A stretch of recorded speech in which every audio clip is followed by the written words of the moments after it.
Complaint ഞങ്ങളുടെ കയ്യിലില്ല. ഞങ്ങളുടെ കയ്യിലൊരു പരാതിയില്ല. ഒരു തെളിവുകളും ഞങ്ങൾക്ക് ആർക്കും തന്നിട്ടില്ല. എന്നിട്ടും 24 മണിക്കൂറിനകം യൂത്ത് കോൺഗ്രസ് പ്രസിഡന്റ് സ്ഥാനത്ത് നിന്ന് അദ്ദേഹം രാജിവെച്ചു. പാർട്ടിയിൽ നിന്നും പാർലമെന്ററി പാർട്ടിയിൽ നിന്നും അദ്ദേഹത്തെ സസ്പെൻഡ് ചെയ്ത് മാറ്റി നിർത്താൻ തീരുമാനിച്ചു. ഏതെങ്കിലും രാഷ്ട്രീയ പാർട്ടി ഇത്തരം തീരുമാനം കേരളത്തിൽ എടുത്തിട്ടുണ്ടോ?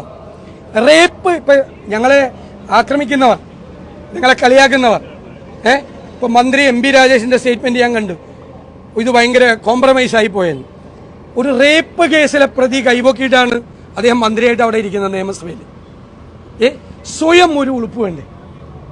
ഒരു റേപ്പ് കേസിലെ പ്രതി MLA ആയിട്ടിരിക്കുകയാണ് CPM-ൽ. ഞാൻ പേരൊന്നും പറയില്ല ആരുടെ. ഞങ്ങളതാണ് ചെയ്തത്. ഞങ്ങൾക്ക് വേണമെങ്കിൽ പറയാം CPM ഒരു നടപടി എടുത്തില്ല. BJP പോക്സോ കേസിലെ പ്രതി ഹൈക്കമ്മിറ്റിയിലാണ് ഏറ്റവും കൂടുതൽ. ഞങ്ങൾക്ക് അതൊക്കെ ചൂണ്ടിക്കാണിക്കാം. ആരും ഒരു നടപടി എടുത്തിട്ടില്ല. ഇഷ്ടംപോലെ പേരുടെ പേര് ഞങ്ങൾക്ക് CPM-ൽ നിന്ന് തന്നെ പറയാമല്ലോ. ഞങ്ങൾ അവരാരെങ്കിലും പേര് പറഞ്ഞു. ആദ്യം തന്നെ അദ്ദേഹത്തെ സ്ഥാനത്ത് നിന്ന് മാറ്റി, പിന്നെ അദ്ദേഹത്തെ സസ്പെൻഡ് ചെയ്ത് അതിൽ നിന്ന് ഞങ്ങൾ മാറ്റി നിർത്തി. അതെന്തുകൊണ്ടാണ്? സ്ത്രീകളോടുള്ള ഞങ്ങളുടെ പ്രസ്ഥാനത്തിൻ്റെ ബഹുമാനവും ആദരവുമാണ്. അവരുടെ ആത്മാഭിമാനത്തിന് മുറിവേറ്റെന്ന് ഞങ്ങൾക്ക് തോന്നിയപ്പോൾ ഞങ്ങളുടെ പാർട്ടി ചെയ്താണ്.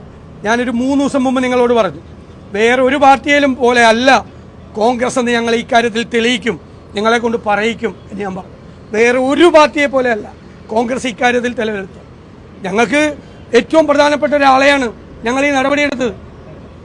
ഞങ്ങൾക്ക് ഏറ്റവും അടുപ്പമുള്ള, ഏറ്റവും ബന്ധമുള്ള, പാർട്ടിയുടെ മുൻനിരയിൽ നിൽക്കുന്ന ഒരാളെ രക്ഷപ്പെടുത്താൻ ഞങ്ങൾ ഒരു ശ്രമവും ഞങ്ങൾ നടത്താതെ, ഒരു പരാതിയും ഇല്ലാതെ സ്ത്രീയുടെ അഭിമാനം കാത്തുരക്ഷിക്കാനാണ് കോൺഗ്രസ് ഈ തീരുമാനമെടുത്തത്.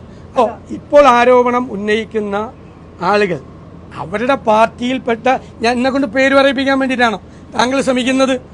മുഖ്യമന്ത്രിയുടെ ഓഫീസ് തൊട്ട് ഇരിക്കുന്നില്ലേ? നിങ്ങൾ അതൊന്ന് ചോദിക്കും. നിങ്ങളെല്ലാവരും ചോദിക്കും. നിങ്ങൾക്ക് എന്നോട് ഈ ചോദിക്കുന്നത് പോലെ മുഖ്യമന്ത്രി പിണറായി വിജയനോട് നിങ്ങൾ ചോദിക്കോ? ചോദിക്കില്ല. നിങ്ങൾ ആരോടും ചോദിക്കില്ല. ഇപ്പോൾ CPM-ന്റെ മഹിളാ നേതാക്കൾ എല്ലാവരും വന്ന് പറഞ്ഞല്ലോ ഇദ്ദേഹം രാജിവെക്കണമെന്ന്. അവരാരും കേൾക്ക്, ഞാൻ പറയണ കേൾക്ക്, ഞാനല്ലേ സംസാരിച്ചുകൊണ്ടിരിക്കുന്നത്, എൻ്റെ പറഞ്ഞിട്ട് വയ്യ.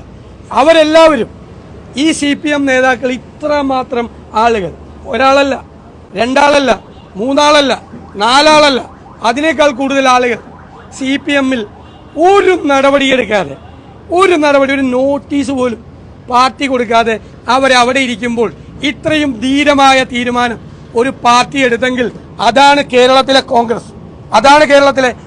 അത് അടയാളപ്പെടുത്തിയ